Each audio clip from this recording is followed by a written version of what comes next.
Hello and welcome to Hashtag Tea Tuesday. I'm Lisa Ann Spencer. Thank you once again for stopping by to have tea with me. Today I am having, I'm going to keep it a secret for a moment, and I'm going to give you a Bible study tip and talk to you about just some random things. So if you want to find out what kind of tea I'm drinking and hear the Bible study tip, then stay tuned.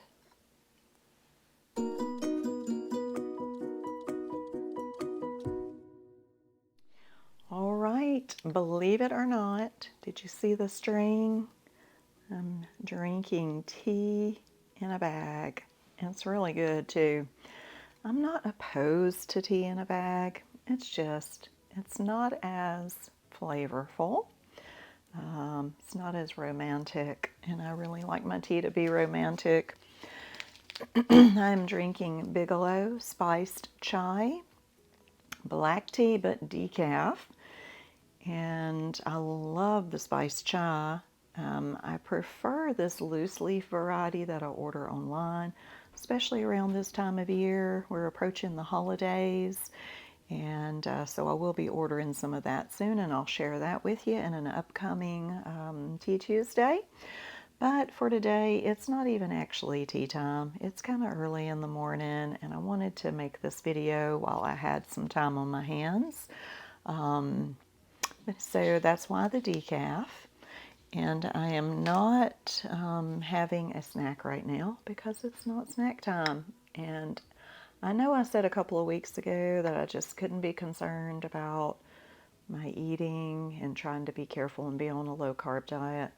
Well, that is true. I am eating, but I am trying to be mindful of not snacking between meal times and set snack times. And I started exercising. I don't like exercising, so what I started was Just Dance. The kids have a Wii. We have the Just Dance disc. It's fun. It's kind of a trip down memory lane because some of the songs are really old, like from back in my day. And the children always join in with me.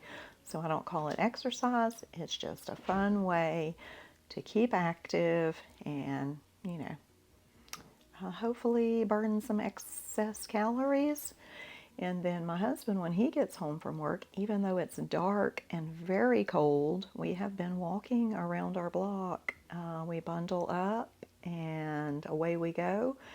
And every time he asks me, do you want to go for a walk? I'm like, no, I really don't want to, but I know that if I go, by the time we get back, I'll feel so much better. And I do. It gets your blood flowing, gets you, taking deep breaths, which if you're not moving around fast, we're not ever doing that during the day.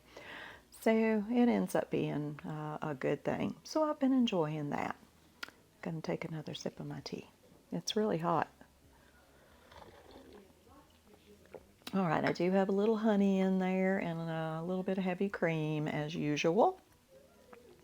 So one of the things I want to talk about today, Bible study tip, is to write your own commentary.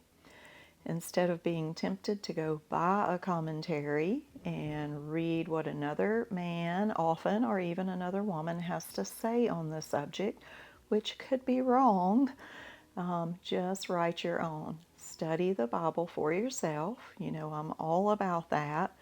But an excellent learning method is to write your own commentary. And I always say to my children or to ladies who I'm teaching, teach others what you've learned. That solidifies what you've learned in your own mind. It causes you to study more purposefully if you have to teach it to someone else. And I shouldn't say have to, I say get to. Human beings, God designed us. We're like information junkies. People watch the news and they're like, did you guys hear? And we're about receiving information, and then we're about in turn giving that information out to others. So wouldn't it be much better if the information that we're focusing on is the known truth of the Word of God? The Bible says that all men are liars. and they are. We are. And we'll lie when we don't even know we're lying. We are told things as truth, and then we repeat those things as truth. But if it's a lie, even unbeknown to us, we're speaking lies. The only truth guaranteed in this world is in the Holy Bible, because God is true and every man's a liar. So be about getting the information of truth and then in turn sharing that information with others. So I have this lovely moleskin notebook that a friend of mine gave me when I left Macon, Georgia, and I've put it to good use. And right now I am writing a commentary on thanks. And for those of you who are not my friend on Facebook, please send me a friend request if you're interested. I go by Lisa Ann Spencer, and I'll try to put a link in the description below so that you can just click and find me and send me a friend request.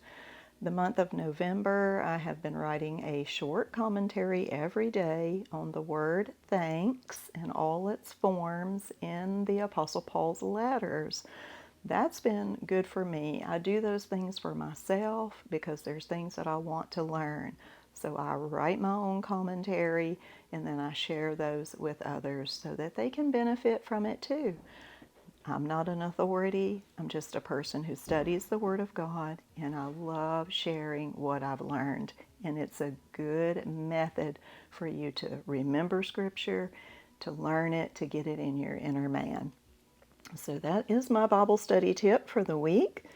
I also, right here, before I forget, want to say thank you to Kathy at Kathy's Favorite Things and Patty at Life with Patty, the hostess of this hashtag Tea Tuesday open collaboration. So be sure to check those out also in the description box below. So I'm going to go drink my tea. I'm hearing all kinds of noises coming from out in the hallway. I think my dog wants in. She's got to where she just loves to follow me in here and lay at my feet since I have my recliner in here now. So anyway, I'm going to go let the beast in while I finish my tea, and hopefully I'll see you next week.